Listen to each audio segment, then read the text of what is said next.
नमस्कार दोस्तों, मैं हूं शैलेश।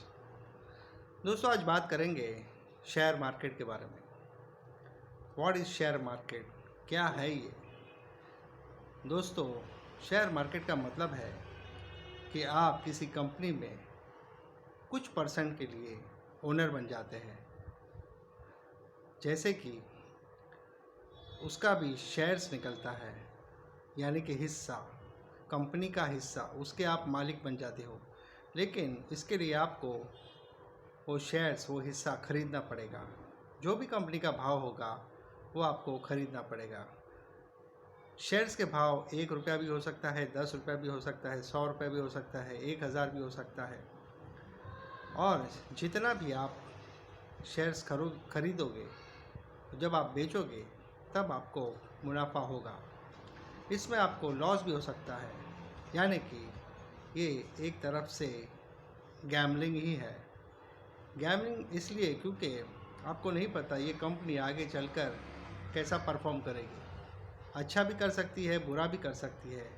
इसीलिए बहुत ही सोच समझकर शेयर्स में इन्वेस्ट कीजिए, क्योंकि वरना लेने के देने पड़ सकते हैं। लाख के 12,000 भी हो सकते हैं और 12,000 के लाख भी हो सकते हैं। इसीलिए जो एक्सपर्ट्स हैं, इसमें जो दिन रात ये काम करते हैं, उस पर आप भरोसा कीजिए, उसको पूछकर शेयर्स खरीदिए और बेचिए। दूसरी बात, इसमें होता है प्राइमरी मार्केट और सेकेंडरी मार्केट। प्राइमरी मार्केट यानी कि कंपनी खुद डिसाइड करेगी कि इसमें कितना भाव रखना है। इसका 1 रुपया रखना है, 10 रुपये रखना है या 50 रुपये रखना है। धीरे धीरे लोग खरीदते जाएंगे। जैसे ही डिमांड बढ़ेगी वो अपने शेयर्स के भाव प्राइस बढ़ा देगी। दूसरा होता है सेकेंडरी मार्केट। सेकेंडरी मार्केट में कंपनी का कोई लेना देना नहीं होता है। जो भी लोगों ने ख़रीदा है, फिर वो उसके हाथ में है कि वो कितना बेचे, कितना ख़रीदे, यानी कि ये सब पब्लिक पर ही डिपेंड होता है। तीसरा दोस्तों, 1980s में बहुत सारे स्कैम हुए। हर्षद मेहता स्कैम, सत्यम स्कैम, यानी कि बहुत सारी कंपनीज आई, बोगस कंपनी। वो लोग पैसा उठाई और चली गई, यानी कि लोगों का पूरा नुकसान हो गया। इसका मतलब ये होता है कि ये एक स्कैम है। इससे बचने के लिए सेबी का जन्म हुआ। इसीलिए ये जो है, एक तरफ से इसको सुपरवाइज़र है, यही चेक करती है कंपनी का बैलेंस शीट क्या है, अकाउंटिंग क्या है। उसके भी कुछ रूल्स हैं, जैसे कि इसमें मिनिमम 50,000 शेयर होल्डर होने चाहिए, या फिर इसके अंदर बहुत सारी अकाउंट्स, जैसे कि ऑडिटर 2 होने चाहिए।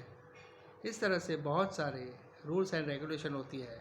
अगर सेबी को पता चला कि आपकी कंपनी में कुछ दम नहीं है, तो फिर आप गए, फिर वो कंपनी सेबी निकाल सकती है, यानी कि लोगों का पैसा बच सकता है ऐसे स्कैम में जाने से पहले। दोस्तों, शेयर मार्केट को बहुत ही सोच समझ कर इन्वेस्ट करना चाहिए। आप उतना ही इन्वेस्टमेंट करो जितना कि आप भूल सको, वरना आपका बहुत बड़ा नुकसान हो सकता है। इसमें बहुत सारे लोग, जब डाउन हो जाता है तब हार्ट अटैक भी आके लोग मर गए, ऐसे भी किस्से हुए। कुछ लोगों ने तो अपनी जीवन की सारी जमा पूंजी डाल दी। ये एक तरफ से अगर नशा ही है, जितना हारता है इंसान ज़्यादा खेलता है। इसलिए उतना ही पैसा डालो जितना आप भूल सको। और इसके अंदर भी बहुत सारी चीज़ होती है। ट्रेंडिंग होता है, एक इन्वेस्टमेंट होता है। इन्वेस्टमेंट मतलब एक बार आपने शेयर खरीद लिया तो 5-6 साल भूल जाओ, फिर जब वो बढ़ेगा तब आप पैसा निकाल सकते हो। इन्वेस्टमेंट में दूसरा होता है ट्रेडिंग। ट्रेडिंग यानी पर डे खेलो, रोज़ खेलो, यानी कि सुबह आपने शेयर खरीदा और रात को शाम तक उसको बेच दिया, यानी कि रोज़ का हिसाब, डेली। दोस्तों, ये 2 प्रकार होते हैं इन्वेस्टमेंट के। लेकिन इसके साथ साथ आपको एक डीमैट अकाउंट भी खोलना पड़ता है, जो बैंक अकाउंट के साथ लिंक होता है।